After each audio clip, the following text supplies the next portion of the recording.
السلام علیکم and very good evening. اس وقت کے جو صورتحال ہے پاکستان کی، ہم اس پر روز گفتگو تو کرتے ہیں، لیکن سیاسی طور پر دیکھا جائے اور بین الاقوامی ماحول کو ایک دفعہ دیکھا جائے تو سچویشن بڑی مختلف نظر آتی ہے۔ جہاں ایک طرف پاکستان کے اندر سیاسی جماعتوں کے مسائل، گورنمنٹ اور اپوزیشن کے مسائل اپنی جگہ بدستور موجود ہیں، وہیں بین الاقوامی محاذ کے اوپر ہمیں نہ صرف یکسوئی نظر آتی ہے بلکہ ہمیں ایک یونٹی بھی نظر آتی ہے۔ اور اس میں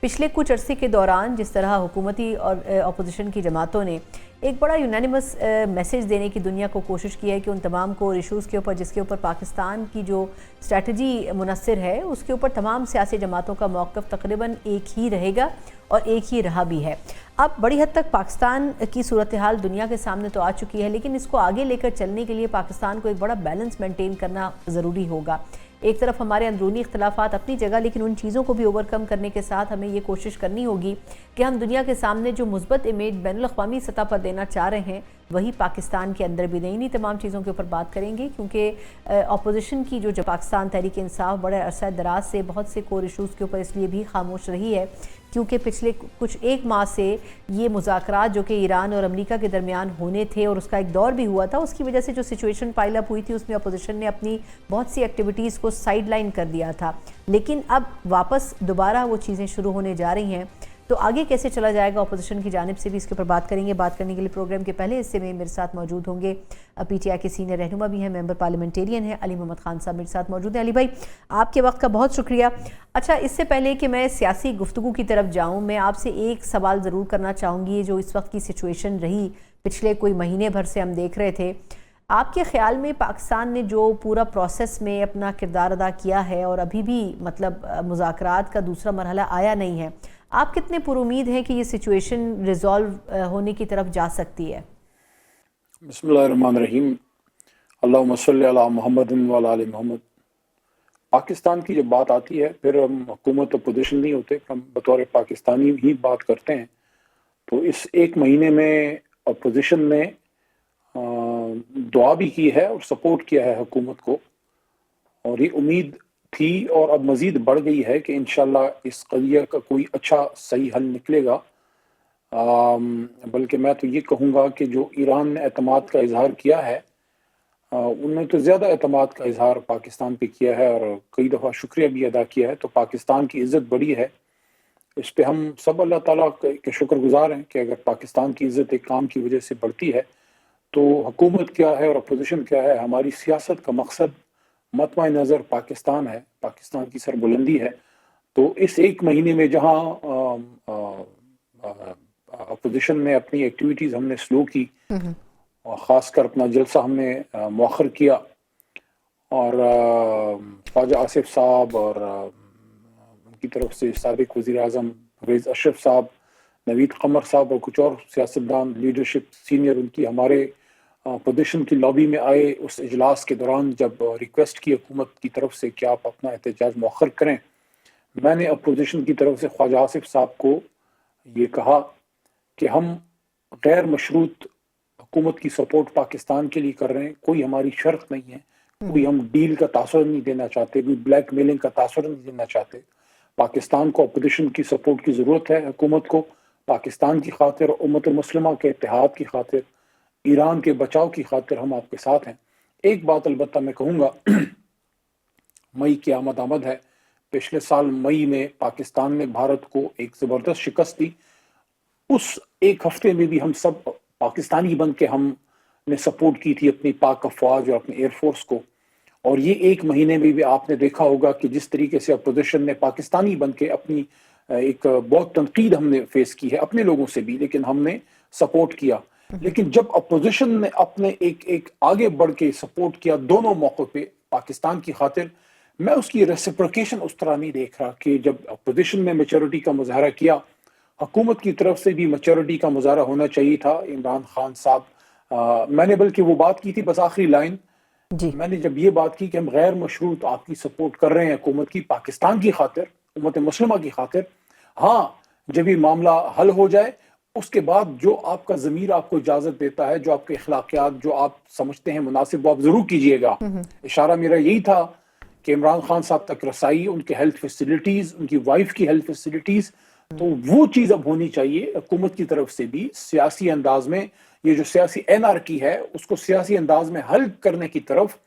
حکومت کی طرف سے بھی اب کوشش ہونی چاہیے کہ اگر اپوزیشن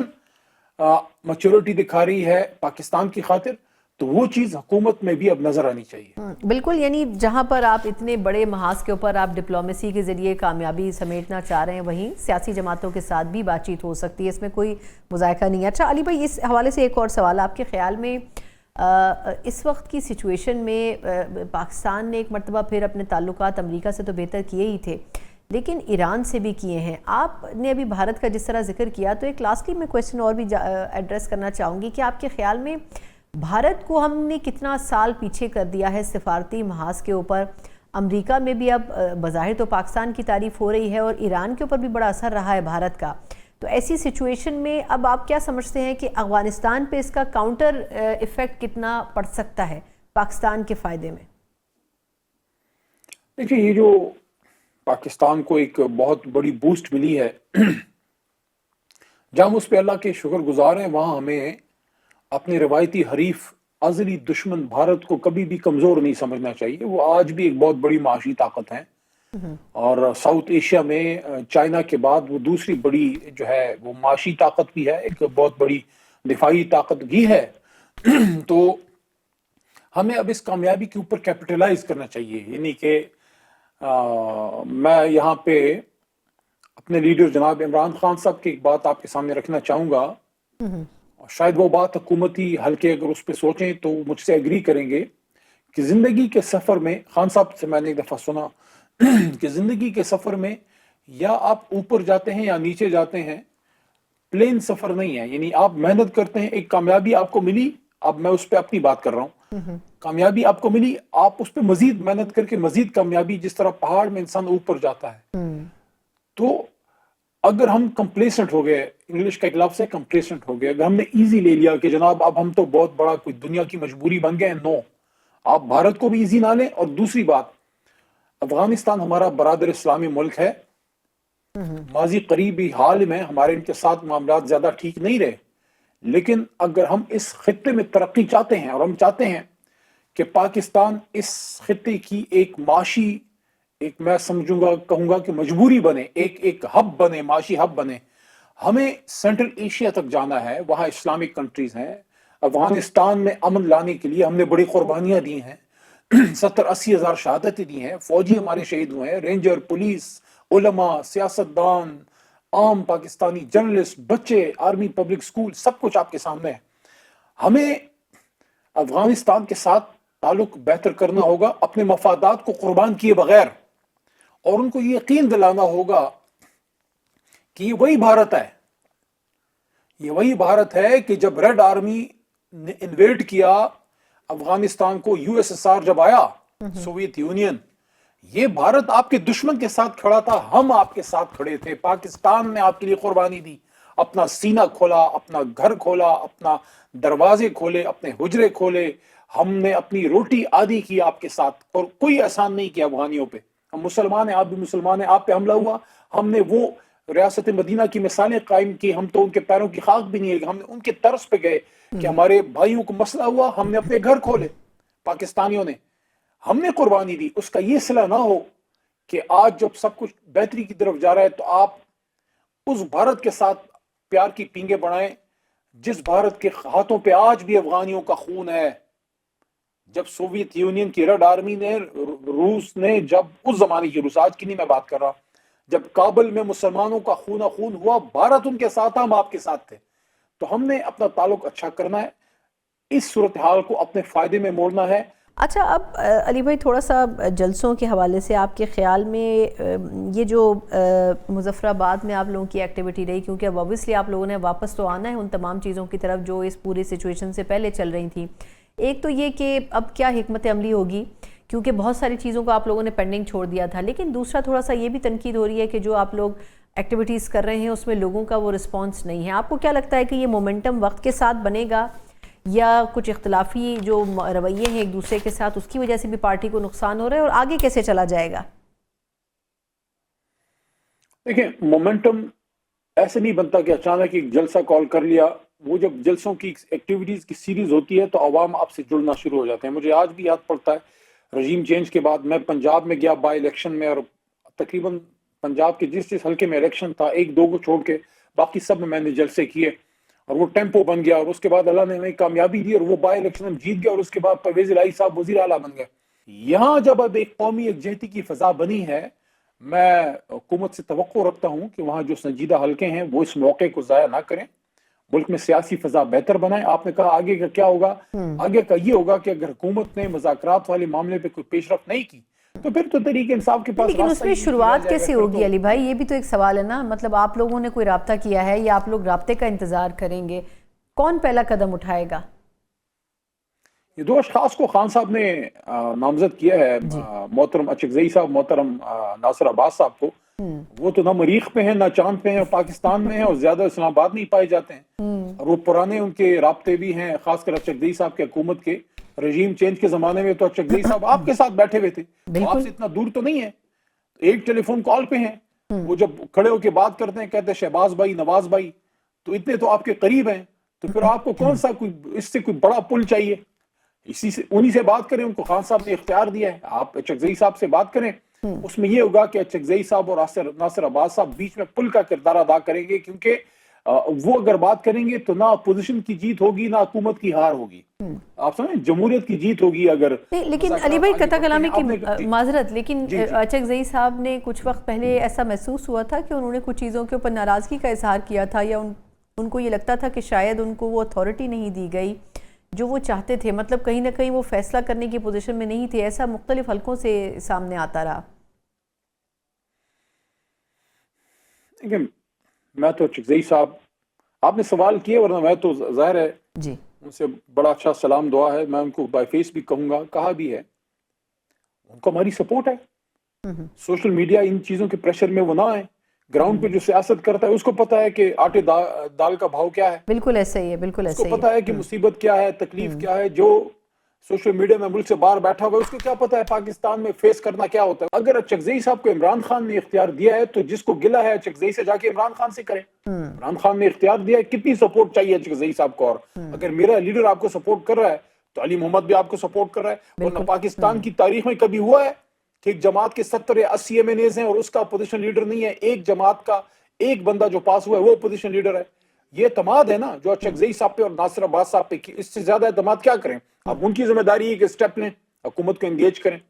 بالکل، اور آنے والے وقت میں شاید ایسا امید بھی کی جا رہی ہے۔ بہت بہت شکریہ علی بھائی آپ کے وقت کے لیے۔ خان صاحب ہمارے ساتھ موجود تھے، ہمیشہ کی طرح ایک مثبت رائے اور مثبت لاہ عمل دینے کی کوشش کر رہے تھے۔ آنے والے سینیریو میں ایسا لگتا ہے اور توقع بھی کی جا رہی ہے کہ پاکستان تحریک انصاف نے جن لوگوں کو یہ ایجنڈا دیا ہے اس کے آگے کچھ نہ کچھ نتائج بھی دیکھنے کو ملیں گے۔ ایک مختصر سا وقفہ، اور اس کے بعد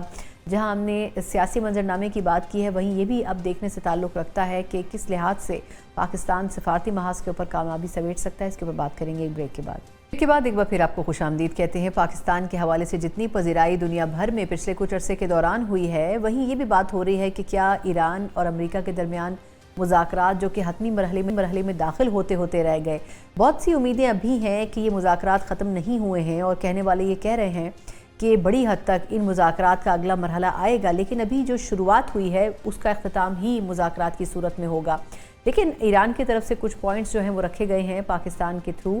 امریکہ کے سامنے۔ اب دیکھنا ہوگا کہ امریکہ کی طرف سے اس پر کیا ٹیک آتا ہے، لیکن دونوں جانب سے جو پیش رفت ہے وہ بڑی حد تک ہوئی ہے۔ کس حد تک اس میں خاص طور پر فیلڈ مارشل عاصم منیر صاحب نے کردار تو ادا کیا ہے، اور خاص طور پر امریکہ میں اس کے اوپر بڑی پذیرائی ہو رہی ہے، لیکن دیکھنا ہوگا کہ جو 3 روزہ دورہ انہوں نے ایران کا بھی کیا اور اس میں بڑی حد تک بہت سی چیزوں کو ڈسکس کیا گیا، اس کی کیا نتائج نکل سکتے ہیں، اور خاص طور پر ان کی طرف سے جو 3 دن کا قیام تھا وہ یہ ظاہر کرتا ہے کہ بہت سی چیزوں میں انہوں نے کانفیڈنس میں لینے کی بھی کوشش کی ہوگی۔ دفاعی لحاظ سے بھی اگر دیکھا جائے تو اس دورے کو بڑا اہم قرار دیا جا رہا تھا ایک ایسے فیز میں جبکہ ایران اور امریکہ کی جنگ تھمی نہیں تھی بلکہ سیز فائر کا ماحول تھا۔ اسی پوری سچویشن پر بات کرنے کے لیے میرے ساتھ موجود ہے سینئر دفاعی تجزیہ ایئر مارشل ریٹائرڈ سعید محمد خان صاحب۔ سعید صاحب، سر آپ کا بہت شکریہ، پہلی مرتبہ آپ شو میں شامل ہو رہے ہیں۔ سر یہ فرمائے گا کہ ابھی ہم دیکھ رہے ہیں کہ ایرانی وزیر خارجہ نے وزٹ کیا پاکستان کا، پھر عمان کا، پھر غالباً پاکستان بھی آئے مختصر وقت کے لیے، پھر بات چیت کی اور پھر وہ روس گئے ہیں۔ آپ کو کیا لگتا ہے کہ پاکستان کو کس حد تک ساتھ لے کے چلا جا رہا ہے، اور ایران کتنا ٹرسٹ لیول اب مینٹین کر سکا ہے پاکستان اور اپنے بیچ میں؟